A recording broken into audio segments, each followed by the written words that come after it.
5 കാലഘട്ടം. സമീപത്തുള്ള മറ്റൊരു അമ്പലത്തിൽ ഈ ഇല്ലത്തെ നമ്പൂതിരി പൂജകൾ നടത്തിക്കൊണ്ടിരുന്നു. ആ അമ്പലം പിന്നീട് കോട്ടയം തമ്പുരാൻ പിടിച്ചെടുക്കുകയും അവിടെ പൂജ ചെയ്തിരുന്ന ഇല്ലത്തിലെ നമ്പൂതിരിയെ പുറത്താക്കുകയും ചെയ്തു. ഈ സംഭവത്തിന് പിന്നാലെ ആനയുമായി ബന്ധപ്പെട്ട ഒരു തർക്കം ഉടലെടുത്തു.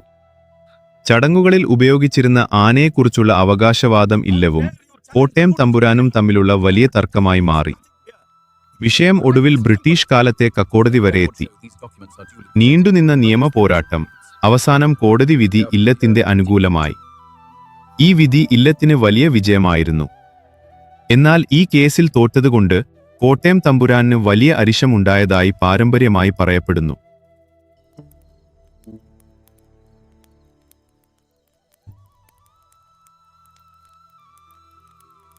ഒരു അറിയിപ്പെത്തുന്നു. ആ ദേശത്തിലെ ഒരു അമ്പലത്തിൽ പൂജ നടത്താൻ ആളെ വേണം. താമസിക്കാൻ ഇല്ലവും സ്ഥലവും നൽകാമെന്നായിരുന്നു വാഗ്ദാനം. തുടർന്ന് ആ ദേശത്തെ ആളുകൾ ഇല്ലത്തിലേക്കെത്തി അപേക്ഷിക്കുന്നു. ഇല്ലം ആലോചിച്ച് ഒരു മകനെ കുടുംബസമേതം അങ്ങോട്ട് അയക്കുന്നു. അവർ പിന്നീട് അവിടെ തന്നെ സ്ഥിരതാമസമാവുന്നു. അവർക്കായി നൽകിയ സ്ഥലത്ത് ഒരു കാവും ഒരു കുട്ടിച്ചാത്തൻ തറയും ഒരു ഗുളികൻ തറയും അതോടൊപ്പം ഒരു ഇല്ലവും ഉണ്ടായിരുന്നു. അങ്ങനെ പുതിയ ദേശത്തും പൂജയും പാരമ്പര്യവും ആരംഭിച്ചു. இந்த பாதி நம்ம നയിക്കേണ്ടത് കണ്ട എന്നിട്ടും വരരുപടി നേടുന്നുണ്ടത്. ഇല്ലക്കാർ ചാത്തനും ഗുളികനും ആഴ്ചയിൽ ഒരു ദിവസം നിവേദ്യം അർപ്പിച്ചു. പടിഞ്ഞിടയിൽ സ്വന്തം ഭഗവതിക്ക് പത്മമിട്ട് പൂജകളും നടത്തി. അതോടൊപ്പം ആ ദേശത്തെ അമ്പലത്തിലെ പൂജയും തുടർന്നു. അങ്ങനെ ഭഗവതി അവിടെ കുടിക്കൊണ്ടു. ചാത്തനും ഗുളികനും കാവലായി. കാലം കടന്നപ്പോൾ ആ ഇല്ലം പുതിയ താവഴിയായി വികസിച്ചു. എന്നാൽ ഒരു സമയത്ത് ആ ദേശത്തുള്ള ഇല്ലങ്ങളിലും മൂലസ്ഥാനത്തെയും ഇല്ലങ്ങളിലും അസാധാരണ സംഭവങ്ങൾ തുടങ്ങുന്നു. രാത്രിയിൽ പുറത്തിറങ്ങിയാൽ കല്ലേറ്, കുക്കിവിളി, പന്തം, കാറ്റ്, ഇങ്ങനെ പല ഉപദ്രവങ്ങൾ. കാരണവർക്ക് മനസ്സിലായി, ആരോ കൂടോത്രമോ മന്ത്രവാദമോ ചെയ്തിരിക്കുന്നു. വിശ്വാസമില്ലാതിരുന്ന ഒരാൾക്ക് പോലും അത് കൺമുന്നിൽ കാണിച്ചു കൊടുക്കപ്പെട്ടു. എന്നാൽ ഭഗവതിയുടെ ശക്തി കൊണ്ടാണ് ഇല്ലത്തുള്ള ആളുകൾക്കും ഇല്ലത്തിനും ഒരുപാട് ഉപദ്രവങ്ങൾ ഉണ്ടായിട്ടും ഒരു അപായവും സംഭവിക്കാതിരുന്നത്. അങ്ങനെയിരിക്കെ കുട്ടിച്ചാത്തനെ സേവിച്ചിരുന്ന ഇല്ലത്തെ കാരണവർക്ക് സത്യാവസ്ഥ മനസ്സിലായി. ഇത് സാധാരണ ഉപദ്രവമല്ല, ചാത്തനെ ജപിച്ചു വിട്ടതാണെന്ന്. ഒരു രാത്രി ഇല്ലത്തെ കുളത്തിനടുത്ത് ഒരു ശബ്ദം കേൾക്കുന്നു. കാരണവർ പുറത്തേക്ക് നോക്കിയപ്പോൾ അത് കരിങ്കുട്ടി ചാത്തൻ എന്ന് അവൻ തിരിച്ചറിഞ്ഞു. കാരണവർ പറഞ്ഞു, നീ കരിങ്കുട്ടി ചാത്തനാണെന്ന് എനിക്ക് മനസ്സിലായി. നിന്നെ ആരയച്ചാലും ഇനി ഭഗവതിയുടെ അനുവാദമില്ലാതെ ഇവിടെ നിന്ന് പോകാൻ കഴിയില്ല. അങ്ങനെ അവനെ നിയന്ത്രിച്ച് സ്വന്തം മന്ത്രമൂർത്തിയായി അവിടെ നിലനിർത്തി.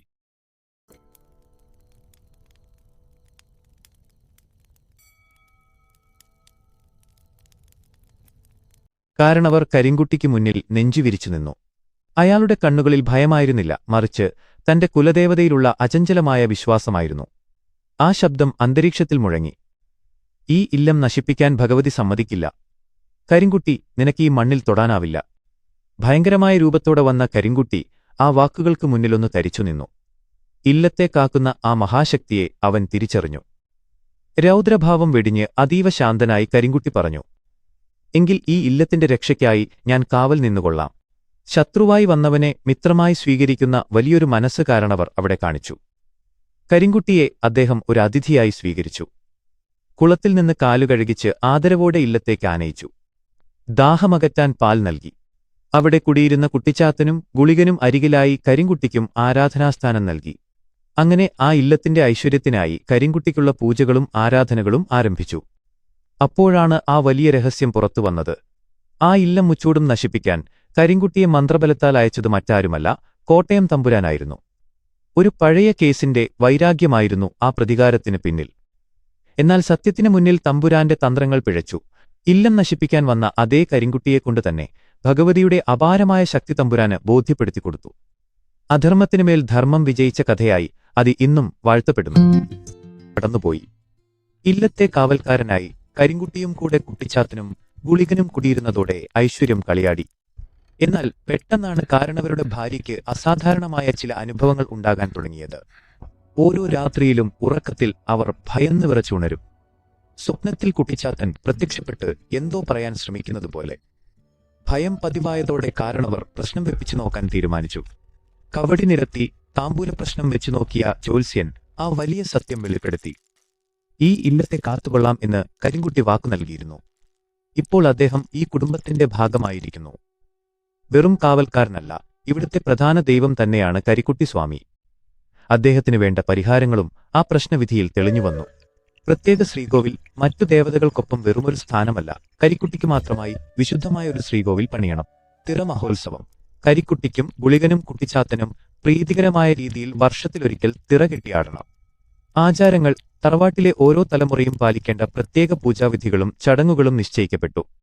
ഭക്തിയോടെ കാരണവർ ആ നിർദ്ദേശങ്ങളെല്ലാം ശിരസാവഹിച്ചു. ആ വർഷം മുതൽ ഇല്ലത്തെ മുറ്റത്ത് ഭക്തിനിർഭരമായ തിറ മഹോത്സവത്തിന് തിരിതെളിഞ്ഞു. രാവിലെ ഗണപതിഹോമം വിഘ്നങ്ങൾ നീങ്ങാനായി പുലർച്ചെ തന്നെ ഗണപതിഹോമത്തോടെ ചടങ്ങുകൾക്ക് തുടക്കമായി. മന്ത്രോച്ചാരണങ്ങളാൽ അന്തരീക്ഷം ശുദ്ധീകരിക്കപ്പെട്ടു. മറ്റ് പ്രധാന പൂജകൾക്ക് ശേഷം എല്ലാവരും കാത്തിരുന്ന ആ പ്രധാന ചടങ്ങിലേക്ക് കടന്നു. അരിച്ചാർത്തൽ. അടയാളം നൽകൽ, പരിവർത്തനത്തിന്റെ നിമിഷം. ഓരോ ദേവന്മാരുടെയും കോലം കെട്ടിയാടേണ്ടവർ വ്രതശുദ്ധിയോടെ അണിനിരന്നു. വെള്ളമുടുത്തു നിൽക്കുന്ന ആ കോലധാരികളുടെ കഴുത്തിൽ ദേവന്റെ മുദ്ര പതിപ്പിച്ച താലി അണിയിക്കുന്നു. ഈ താലി കഴുത്തിൽ വീഴുന്ന നിമിഷം മുതൽ അവർ വെറുമൊരു മനുഷ്യരല്ല, അവർ ദൈവത്തിന്റെ പ്രതിനിധികളാണ്. അവരുടെ ദേഹത്ത് ദൈവിക ചൈതന്യത്തിന്റെ ആദ്യ സ്പർശം ഏൽക്കുന്ന നിമിഷമാണിത്. നിയമങ്ങൾ. അടയാളം സ്വീകരിച്ച നിമിഷം മുതൽ അവർക്ക് കർശനമായ നിയന്ത്രണങ്ങൾ ബാധകമാണ്. അമ്പലത്തിന്റെയോ ഇല്ലത്തിന്റെയോ അതിർത്തി വിട്ട് പുറത്തുപോകാൻ പാടില്ല. ഉത്സവം പൂർത്തിയാക്കി ആ താലി, അടയാളം തിരികെ സമർപ്പിക്കുന്നതുവരെ അവർ പൂർണ്ണമായും ദൈവിക ചിന്തകളിലായിരിക്കണം. അരിച്ചാർത്തൽ ചടങ്ങ് കഴിയുന്നതോടെ നാട് മുഴുവൻ ഭക്തിയുടെയും കാത്തിരിപ്പിന്റെയും ദീപാരാധന കഴിഞ്ഞു. അമ്പലനടയിൽ നിന്ന് ആ ശാന്തമായ ചുവടുകൾ തുടങ്ങുകയാണ്. കാഞ്ഞിരത്തിലകൾ ഭക്തിയോടെ ഭക്ഷിച്ച് തന്റേതായ ലോകത്ത് അവൻ ആടിത്തിമിർക്കുന്നു. കുളത്തിൽ നിന്ന് ആറാടി തിരിച്ചെത്തുമ്പോൾ പടിക്കൽ കാത്തുനിൽക്കുന്ന ഇല്ലത്തെ ഉണ്ണി ആ പാദങ്ങൾ കഴുകിക്കുന്നു. ശത്രുവായി വന്നവനെ അതിഥിയായി സ്വീകരിച്ച ആ പഴയ ഓർമ്മ പുതുക്കൽ. പക്ഷേ ഇല്ലത്തിന്റെ വരാന്തയിലെത്തുമ്പോൾ വെള്ളാട്ടം രൗദ്രമാകുന്നു. ഭഗവതിയുടെ തേജസ് കണ്ട് അകത്തേക്ക് കുതിക്കാൻ ശ്രമിക്കുന്ന ആ ശക്തിയെ പുരുഷന്മാർ ചേർന്ന് ബലമായി പിടിച്ചു നിർത്തുന്നു. ഭക്തിയും ആവേശവും പാരമ്യത്തിൽ. ഒടുവിൽ പീഠത്തിലിരുന്നു ശാന്തനായി എല്ലാവരെയും ആശീർവദിക്കുന്നു. ഭഗവതിയുടെ അനുവാദത്തോടെ വാൾ ഏറ്റുവാങ്ങി തലയിൽ വെള്ളത്തോർത്ത് കെട്ടി ആ രൂപം മറയുമ്പോൾ അവിടെ വിശ്വാസം മാത്രം ബാക്കിയാവുന്നു.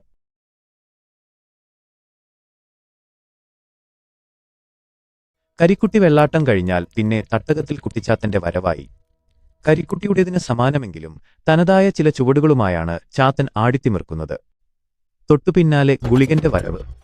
ചടങ്ങുകളിലെ പ്രത്യേകത കൊണ്ടും വ്യത്യാസം കൊണ്ടും ഗുളികൻ വെള്ളാട്ടം ഭക്തരെ വിസ്മയിപ്പിക്കുന്നു. ഇതിന് പിന്നാലെ ഭക്തരുടെ നേർച്ചകളാണ്.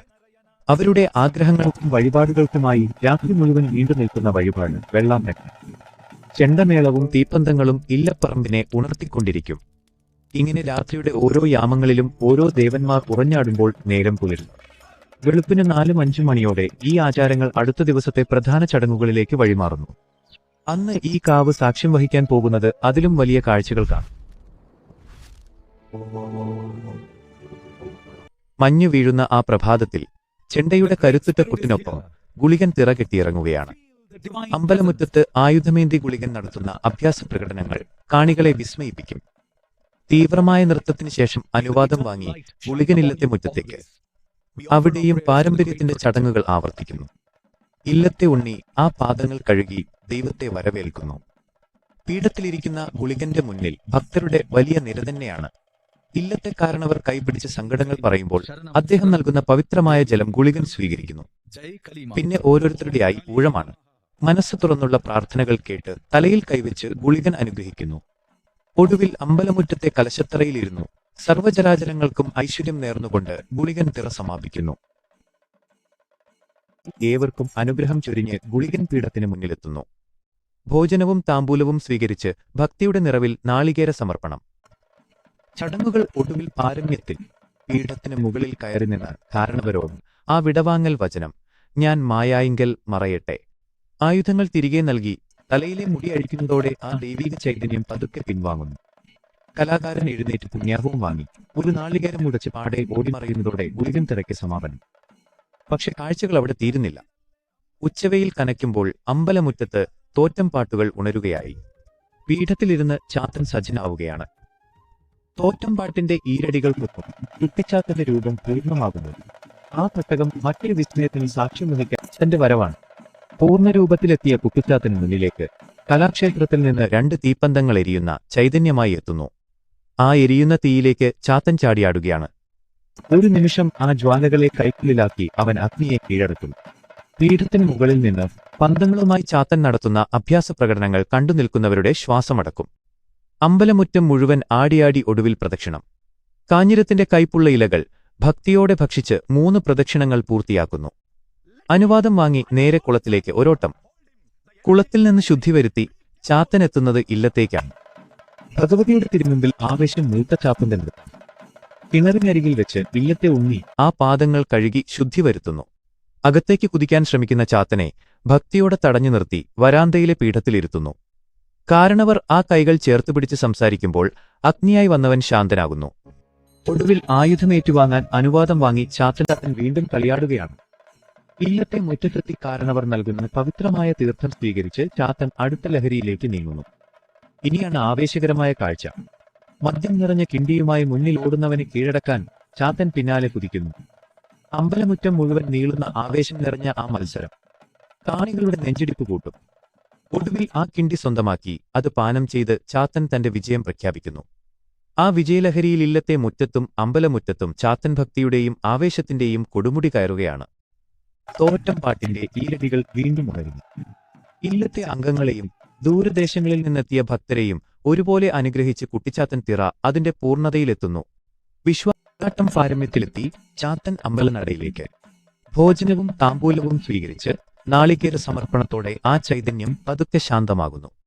കാരണവരോട് അനുവാദം വാങ്ങി കൈയിലെ ആയുധം തിരികെ നൽകി അവൻ പീഠത്തിലേക്കിരിക്കുന്നു. അണിഞ്ഞൊരുങ്ങിയ ചട്ടയും മുടിയും അഴിച്ചുമാറ്റുമ്പോൾ ദൈവിക രൂപത്തിൽ നിന്നും അവൻ വീണ്ടും സാധാരണ മനുഷ്യനാവുകയാണ്.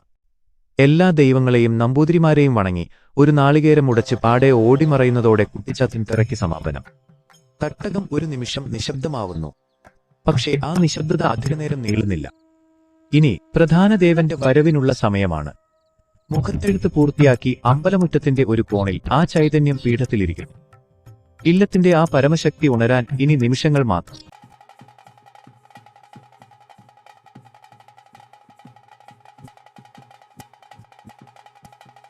കരിക്കുട്ടിച്ചാത്തന്റെ പടപ്പുറപ്പാട്. പീഠത്തിൽ ഉറഞ്ഞാടി കരിക്കുട്ടിച്ചാത്തൻ നേരെ അമ്പലനടയിലേക്ക്. അവിടെ ഭക്തിയുടെ കൊടുമുടിയിൽ വീണ്ടും ഒരു ഉറഞ്ഞുതുള്ളൽ. പിന്നെ സ്വന്തം നടയിൽ നിന്ന് പ്രദക്ഷിണം ആരംഭിക്കുകയാണ്. വഴിയെ കാണുന്ന കാഞ്ഞിരത്തിലകൾ പറിച്ച് പകുതി താൻ ഭുജിച്ചും ബാക്കി ഭക്തർക്ക് പ്രസാദമായി നൽകിയും ചാത്തൻ നീങ്ങുന്നു. കുട്ടിച്ചാത്തന്റെയും ഗുളികന്റെയും നടകളിൽ വന്ദിച്ച് പ്രദക്ഷിണം പൂർത്തിയാക്കി നമ്പൂതിരിയുടെ അനുവാദത്തോടെ ചാത്തൻ കുളത്തിലേക്ക് പിടിക്കുന്നു. ശുദ്ധി വരുത്തി തിരിച്ചെത്തുന്ന ചാത്തനെ കാത്തില്ലത്തെ പടിയിൽ ഉങ്ങി നിൽപ്പുണ്ടാകും. ആ കുഞ്ഞു കൈകളാൽ പാദങ്ങൾ കഴുകി ചാത്തൻ ഇല്ലത്തെ മുറ്റത്തേക്ക്. പടിഞ്ഞാറ്റയിലെ ഭഗവതിക്ക് മുന്നിലും കുടുംബാംഗങ്ങൾക്ക് മുന്നിലും ആ ചൈതന്യം ആടിത്തി നിർത്തും. കിണറിനരികിലെത്തി വീണ്ടും ശുദ്ധി വരുത്തി ഭഗവതിയോട് എന്തോ ആംഗ്യങ്ങളാൽ സംവേദിക്കുന്ന ചാത്തൻ പെട്ടെന്ന് രൗദ്രനാവുകയാണ്. അതിശക്തമായ ഉറഞ്ഞുതുള്ളലോടെ ഇല്ലത്തിനകത്തേക്ക് ഓടിക്കയറാൻ ശ്രമിക്കുന്ന ചാത്തനെ നമ്പൂതിരിമാർ ചേർന്ന് ബലമായി പിടിച്ചു നിർത്തുന്നു. ആ ജ്വലിക്കുന്ന ആവേശത്തെ പതുക്കെ പീഠത്തിലിരുത്തുന്നതോടെ കരിക്കുട്ടിച്ചാത്തൻ ശാന്തനാകുന്നു. ശത്രുവിനെ മിത്രമാക്കി മാറ്റിയ ആ വലിയ ഐതിഹ്യത്തിന്റെ പൂർണ്ണത അവിടെ തെളിയുന്നു.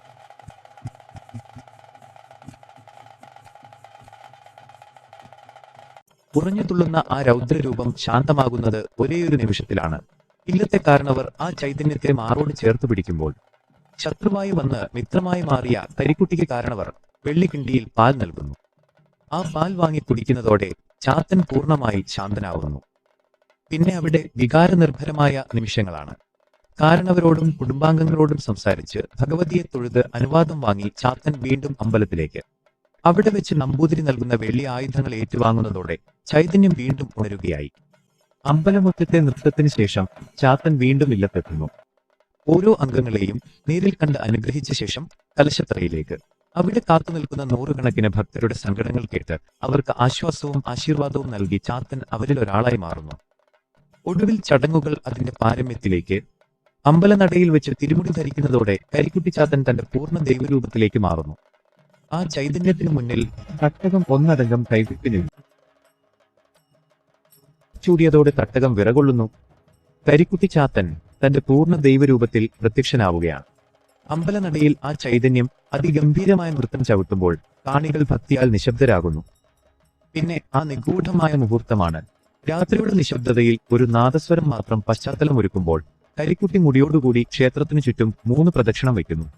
ആ നാദം അന്തരീക്ഷത്തിൽ മുഴങ്ങുമ്പോൾ ദൈവത്തിന്റെ സാന്നിധ്യം ഓരോ ഹൃദയമിടിപ്പിലും അനുഭവപ്പെടും. തുടർന്ന് പള്ളിവേട്ട. അമ്പലത്തിന്റെ 4 ദിക്കുകളിലേക്കും ചെറിയ കളികൾ എറിഞ്ഞ് കരിക്കുട്ടി ഓരോ കോണം ശുദ്ധീകരിക്കുന്നു. ഈ പുണ്യനിമിഷത്തിൽ ഭക്തർ ഭക്തിപൂർവം പുഷ്പവൃഷ്ടി നടത്തുന്നു. പൂക്കളാൽ മൂടപ്പെട്ട ആ രൂപം സാക്ഷാൽ ദൈവിക ശക്തിയുടെ പൂർണ്ണരൂപമായി മാറുകയാണ്. പള്ളിവേട്ട പൂർത്തിയാക്കി സർവ്വദോഷങ്ങളും അകറ്റി സർവൈശ്വര്യങ്ങളുമായി കരിക്കുട്ടി തന്റെ ഇല്ലത്തേക്ക് മടങ്ങുന്നു. തിരുമുടിയോടെ പൂർണ്ണ ദൈവരൂപത്തിൽ കരിക്കുട്ടി സ്വാമി അകത്തെത്തുകയാണ്. Oh great Lord, protect my family from all. ഇല്ലത്തെ ഓരോ അംഗങ്ങളുടെയും സങ്കടങ്ങൾ കേട്ട് അവരെ അനുഗ്രഹിക്കുന്നു. അടുത്ത വർഷം വീണ്ടും കാണാം എന്ന് ഉറച്ച വാക്കു നൽകി കാരണവരോട് യാത്ര പറയുമ്പോൾ ആ തട്ടകം ഒന്നടങ്കം വികാരാധീനമാവുന്നു. അമ്പലനടയിലെത്തി ഭക്തർക്ക് അരികിലേക്ക് എല്ലാവർക്കും ആശീർവാദം നൽകി ഭോജനവും താമ്പൂലവും സ്വീകരിക്കുന്നു. വരാനിരിക്കുന്ന വർഷത്തെ ഗുണദോഷങ്ങൾ ദൈവവചനമായി അറിയിച്ച ശേഷം ഉത്സവത്തിന് തുണനിന്നവർക്ക് സ്മരണയ്ക്കായി ഓരോ നാണയത്തുട്ടുകൾ സമ്മാനിക്കുന്നു. ഒടുവിൽ ആ നിമിഷമെത്തി. മായെങ്കിൽ മറയട്ടെ എന്ന് കാരണവരോട് അനുവാദം ചോദിച്ച് ആ കൈകൾ ചേർത്ത് പിടിച്ച് അവസാന യാത്ര. ആയുധങ്ങൾ തിരികെ നൽകുന്നതോടെ ആ ദൈവിക ചൈതന്യം പിൻവാങ്ങുന്നു. കോലധാരി തളർന്നു വീഴുമ്പോൾ നമ്പൂതിരിമാർ അവനെ താങ്ങുന്നു. തിരുമുടി അഴിച്ചു മാറ്റുമ്പോൾ കണ്ണു നിറഞ്ഞ മുഖത്തോട് നിൽക്കുന്ന ആ കലാകാരൻ ഇക്കൊല്ലത്തെ ഉത്സവം അവസാനിച്ചുവെന്ന് ഏവരും തിരിച്ചറിയും. ഇനി നീണ്ട ഒരു വർഷത്തെ കാത്തിരിപ്പ്. പക്ഷേ ചടങ്ങുകൾ ഇനിയും അവസാനിച്ചിട്ടില്ല. അവസാനിച്ചെങ്കിലും ആചാരങ്ങൾ ബാക്കിയാണ്. അവസാനത്തെ പവിത്രമായ ചടങ്ങിനായി 3 കോലധാരികളും വാദ്യക്കാരും വീണ്ടും ഒത്തുചേരുന്നു. ഇതിനിടയിൽ നമ്പൂതിരിമാർ അമ്പലമുറ്റം മുഴുവൻ കഴുകി ശുദ്ധി വരുത്തുന്നു. ദൈവവേഷങ്ങളെല്ലാം അഴിച്ചുമാറ്റി മുണ്ടുമാത്രം ധരിച്ച് സാധാരണ മനുഷ്യരായി അവർ അമ്പലനടയിലെത്തുന്നു. പീഠത്തിൽ അരിയും ചന്ദനവും പവിത്രമായ ആയുധങ്ങളും ഒരുങ്ങിക്കഴിഞ്ഞു. മന്ത്രോച്ചാരണങ്ങളോടെ ആയുധങ്ങളെ വീണ്ടും പൂജിച്ച ശേഷം ഉത്സവത്തിന്റെ തുടക്കത്തിൽ കഴുത്തിലണിഞ്ഞ ആ അടയാളങ്ങൾ അവർ തിരികെ നൽകുന്നു. ആയുധങ്ങൾ കഴുകി ശുദ്ധിയാക്കി കാരണവർ ഏറ്റുവാങ്ങുന്നു. അവ ഇല്ലത്തിന്റെ ഉള്ളറകളിൽ സുരക്ഷിതമായി വെക്കുന്നതോടെ ക്ഷേത്രത്തിലെ വിളക്കുകൾ ഓരോന്നായി അണയുകയാണ്. ഒടുവിൽ നടയടയ്ക്കുന്നു. ഇനി വരും ചൊവ്വാഴ്ച പുണ്യാഹം കഴിഞ്ഞ് ശുദ്ധി വരുത്തിയാൽ മാത്രമേ ആ തിരുനട വീണ്ടും തുറക്കൂ. അങ്ങനെ ഭക്തരും ദൈവവും ഇനി ഒരു വർഷത്തെ നീണ്ട കാത്തിരിപ്പിലേക്ക്. അടുത്ത ചൊവ്വയും വെള്ളിയും മുതൽ സാധാരണ പൂജകൾ വീണ്ടും തുടരും. വിശ്വാസത്തിന്റെ ഈ വലിയ പരമ്പര ഇവിടെ പൂർണ്ണമാകുന്നു.